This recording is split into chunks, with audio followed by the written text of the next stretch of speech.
Good morning बच्चों, मैं हूं पवन सर और आज हम क्लास 10th के बच्चों को सोशल स्टडीज सब्जेक्ट का सिलेबस बताएंगे। प्यारे बच्चों, पढ़ाई करने से पहले सिलेबस को जानना बहुत ज़रूरी है, नहीं तो पता चले कि आप जो पढ़ के जा रहे हैं वो सिलेबस में है ही नहीं। इसलिए सिलेबस वाला पूरा वीडियो ध्यान से देखें, समझें और जो पॉइंट नहीं है उसको कट कर लें। जब तक आप लोग यह वीडियो देखेंगे तब तक हम क्लास 10th के लिए मैथ, साइंस, हिंदी और या सोशल स्टडी चौथे सब्जेक्ट का सिलेबस का वीडियो अपलोड कर रहे होंगे। तो प्यारे बच्चों, जो लोग भी नहीं देखे होंगे वह लोग पिछला वीडियो जरूर देख करके अपने सिलेबस को क्लियर कर लेंगे। तो आइए देखते हैं। तो सबसे पहले हम लोग पिछले वीडियोज की तरह से यही जानेंगे कि पहले क्या नहीं आएगा। जो नहीं आएगा जान लेंगे, उसके बाद से हमारा सिलेबस क्लियर हो जाएगा, उसके बाद से हम लोग सब जान जाएंगे। तो यहाँ पर देखें, इतिहास के अंतर्गत में इकाई नंबर 4 पूरा नहीं है। तो इसमें क्या क्या टॉपिक नहीं आएगा। इतिहास के अंतर्गत औद्योगिकरण का युग, औद्योगिक क्रांति से पहले एवं औद्योगिक परिवर्तन की गति, उपनिवेशों में औद्योगिकरण, प्रारंभिक उद्यमी और कामगार, औद्योगिक विकास का अनूठापन। इसके बाद से मुद्रण संस्कृति और आधुनिक विश्व के अंतर्गत यूरोप में मुद्रण का इतिहास, 19वीं सदी में भारत में प्रेस का विकास, राजनीति, सार्वजनिक विवाद और मुद्रण संस्कृति में संबंध। इसके ऊपर का जितना भी सुने हैं यह कुछ भी आएगा नहीं। यहाँ पर राजनीति लिखा हुआ है, थोड़ा थोड़ा चमक रहा है इसलिए थोड़ा सा ध्यान देंगे। भूगोल के अंतर्गत क्या क्या आएगा। विनिर्माण उद्योग, प्रकार, अवस्थितिक वितरण, केवल मानचित्र पर वितरण को दर्शाना है। राष्ट्रीय अर्थव्यवस्था में उद्योगों का योगदान, औद्योगिक प्रदूषण तथा पर्यावरण निम्नीकरण, यह पूरा टॉपिक नहीं आएगा। भूगोल के अंतर्गत विनिर्माण उद्योग पूरा टॉपिक नहीं आएगा, यह इकाई नंबर 6 था उसमें। अब नागरिक शास्त्र के अंतर्गत क्या आएगा और क्या क्या नहीं आएगा। तो नागरिक शास्त्र के अंतर्गत राजनीतिक दल से संबंधित जो इकाई है वह पूरी इकाई नहीं आएगी। इसमें राजनीतिक दल में प्रतियोगिता और प्रतिवाद में राजनीतिक दलों की भूमिका क्या होती है। भारत में प्रमुख राष्ट्रीय दल और क्षेत्रीय दल कौन कौन से हैं। प्यारे बच्चों, पहली बात तो यह सिलेबस में जानना जरूरी है कि कौन कौन से हैं और कौन कौन से नहीं है। तो इस वीडियो को बढ़िया से ध्यान से देखेंगे और इसको नोट कर लेंगे। फिर उसके बाद से अर्थशास्त्र के अंतर्गत में क्या क्या है यह वाले देख लें। अर्थव्यवस्था में मुद्रा की भूमिका, यह पूरा टॉपिक नहीं है।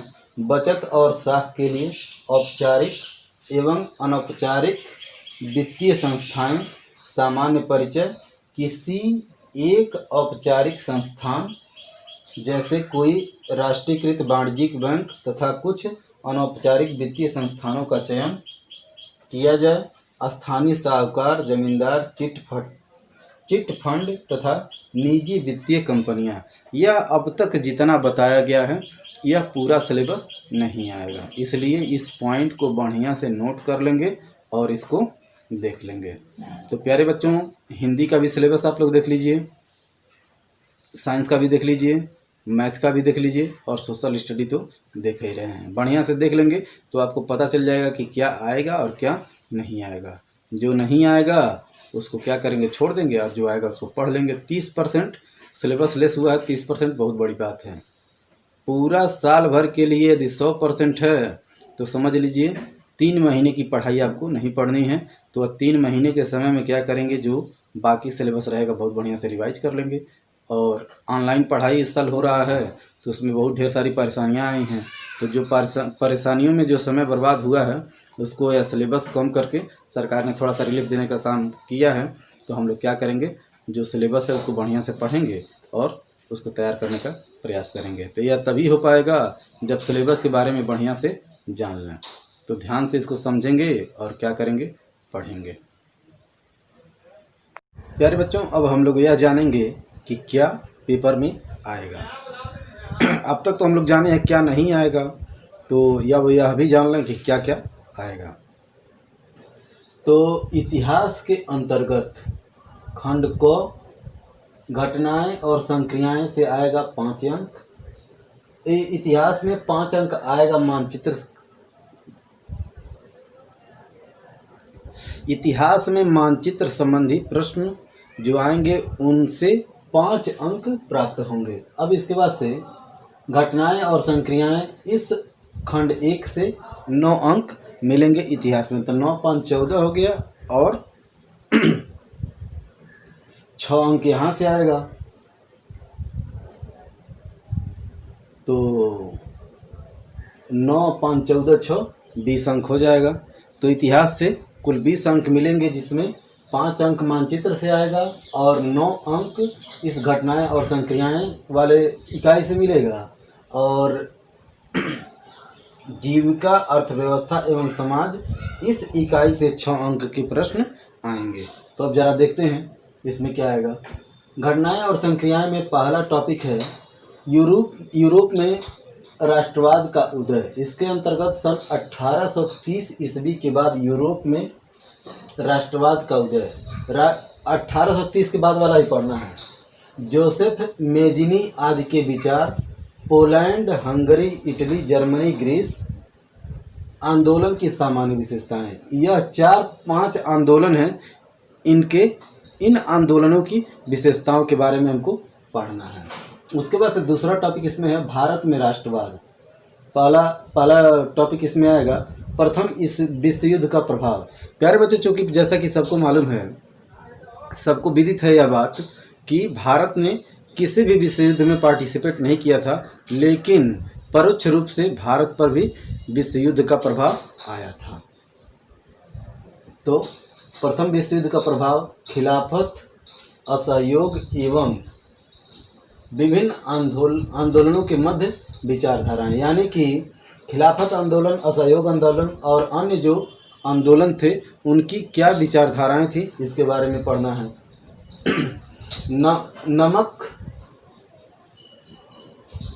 नमक सत्याग्रह आंदोलन, जनजातियों, श्रमिकों एवं किसानों का आंदोलन, सविनय अवज्ञा आंदोलन की सीमाएं, सामूहिक अपनत्व की भावना। तो इतना टॉपिक पढ़ेंगे हम लोग तो हमको मिलेगा 9 अंक। अब इसके बाद आएगा खंड 2, जीविका, अर्थव्यवस्था एवं समाज। इससे 6 अंक मिलना है। तो इसमें क्या क्या पढ़ना है? कुछ टॉपिक तो कट गया है। तीसरा टॉपिक भूमंडलीकृत विश्व का बनना। इसमें क्या क्या आएगा?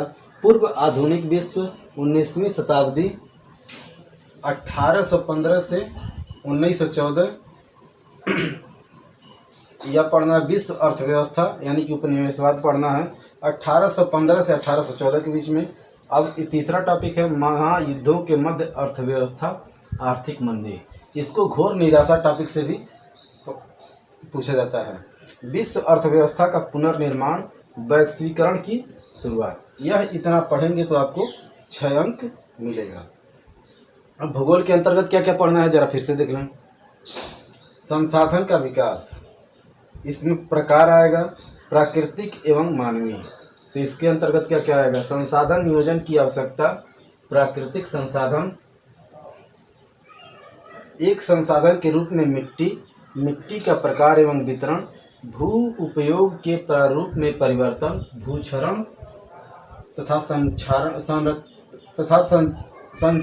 संरक्षण के उपाय। कहने का मतलब है भू का क्षरण या भू का निम्नीकरण क्या होता है यह जानेंगे, और भूक्षरण का से संरक्षण कैसे किया जाए यह हमको पढ़ना है। तो जो हम लोग भूक्षरण को रोकने के लिए पेड़ लगाते हैं, इसके बारे में कुछ और डिटेल में पढ़ेंगे। अब प्यारे बच्चों यहाँ पर देखिएगा, यह दूसरे नंबर को अंडरलाइन किया गया है। दूसरा नंबर और तीसरा नंबर। दूसरा नंबर है वन एवं वन जीव संसाधन और इसमें तीसरा नंबर है जल संसाधन। इन दोनों टॉपिक में से बोर्ड परीक्षा में एक भी प्रश्न नहीं पूछा जाएगा, लिखित प्रश्न नहीं पूछा जाएगा। इसमें से केवल मानचित्र संबंधी प्रश्न पूछे जाएंगे, यानी कि यह वाला पोर्शन और इस वाले पोर्शन से और इस वाले पोर्शन से। बोर्ड परीक्षा में लिखित प्रश्न एक भी नहीं आएगा। आएगा तो केवल मानचित्र संबंधी जो प्रश्न होते हैं, मानचित्र में फिलअप करना रहता है, उससे संबंधित प्रश्न आएंगे। इसमें क्या क्या आएगा? भारत में वनस्पति जगत तथा प्राणी जगत, भारत में वन एवं वन्य जीव का संरक्षण, समुदाय एवं वन संरक्षण। जल संसाधन में क्या आएगा? संसाधन वितरण, उपयोग, बहुउद्देशीय परियोजनाएं, जल दुर्लभता, संरक्षण एवं प्रबंधन की आवश्यकता, वर्षा जल का संचयन एक स्टडी के साथ। तो यह दोनों टॉपिक आप लोग ध्यान रखेंगे कि आपको केवल मानचित्र संबंधी प्रश्नों के लिए पढ़ना है और कोई चीज़ इसमें से नहीं आएगा। अब इसके बाद से इकाई 2, इसमें क्या है? इकाई 2 में क्या हो रहा है? खनिज एवं ऊर्जा संसाधन। इसमें क्या क्या आएगा? खनिज के प्रकार और वितरण, केवल मानचित्र पर खनिजों के उपयोग एवं आर्थिक महत्व, संरक्षण, ऊर्जा संसाधनों के प्रकार, परंपरागत और गैर परंपरागत वितरण तथा उपयोग और संरक्षण। इससे मिलेगा 9 अंक आपको।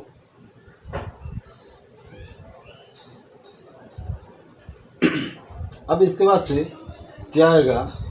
राष्ट्रीय अर्थव्यवस्था की जीवन रेखाएं। इसमें क्या क्या आएगा? संचार एवं परिवहन के संसाधनों का महत्व, व्यापार तथा पर्यटन। इसको थोड़ा सा एक बार और समझ लीजिएगा। दूसरे नंबर से और इस तीसरे नंबर से आपको बोर्ड परीक्षा में लिखित प्रश्न नहीं आएगा, केवल मानचित्र संबंधी प्रश्न ही आएंगे जिनको भरना रहेगा। प्यारे बच्चों, यह ध्यान देंगे, इकाई 1 से 9 अंक है और इकाई 2 से 6 अंक है, यानी कि आप केवल यह दोनों टॉपिक पढ़ करके 6 अंक पा जाएंगे। अब आगे देखते हैं। प्यारे बच्चों, अब नागरिक शास्त्र में हम लोग जान लें कि कौन कौन सा टॉपिक पढ़ना है। इकाई 1 से 8 अंक आएगा और इकाई 2 से 7 अंक आएगा। पहले यह क्लियर कर लें। तो इकाई 1 में क्या आएगा?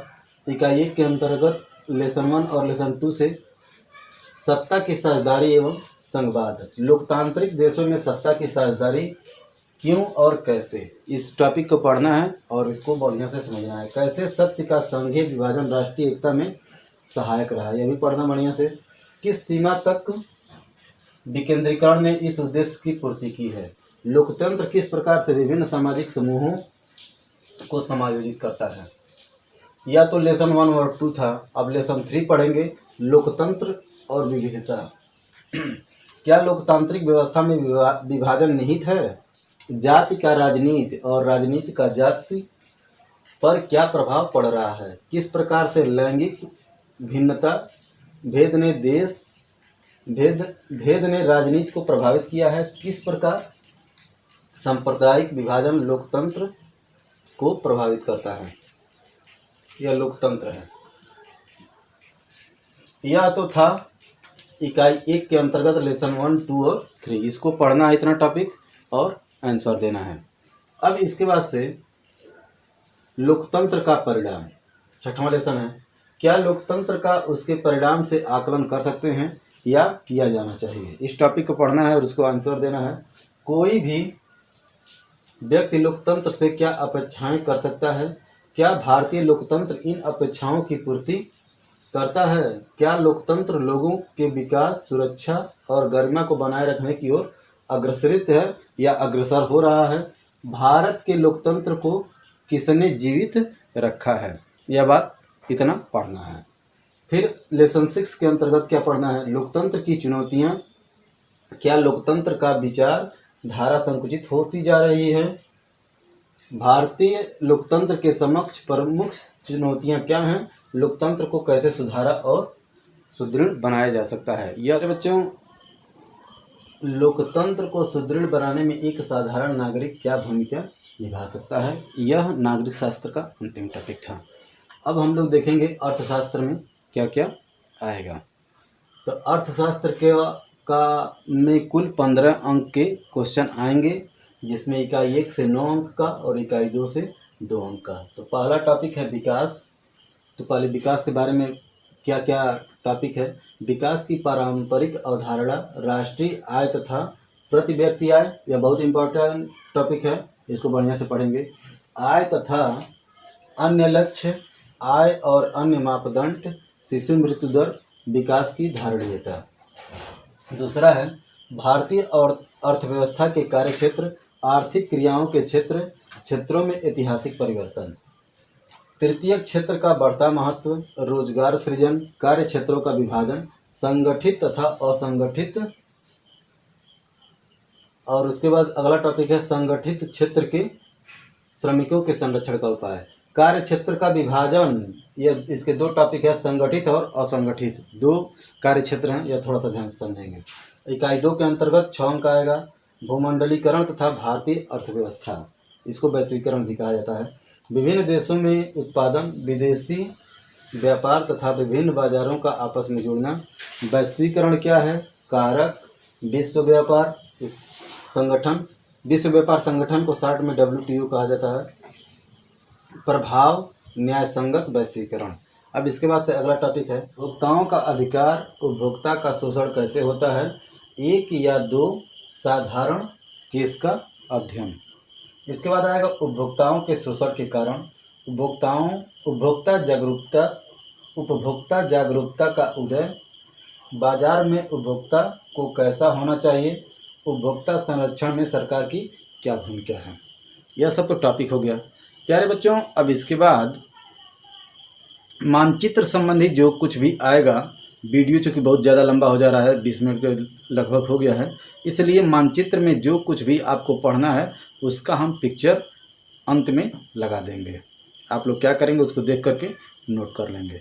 प्यारे बच्चों क्या करेंगे आप लोग, जो लोग मैथ का और साइंस का सिलेबस नहीं देखे हैं, हिंदी का सिलेबस नहीं देखे हैं, वो लोग भी जल्द से जल्द सिलेबस देख लेंगे, क्योंकि पढ़ने से ज़्यादा ज़रूरी सिलेबस जानना है। पता चले कि आप जो पढ़ के जा रहे हो सब सिलेबस में ही नहीं हो तो आप लोगों का नुकसान हो जाएगा। इसलिए उसको बढ़िया से ध्यानपूर्वक पढ़ेंगे और अच्छे से अच्छा नंबर गेन करने का प्रयास करेंगे। Thanks, have a nice day.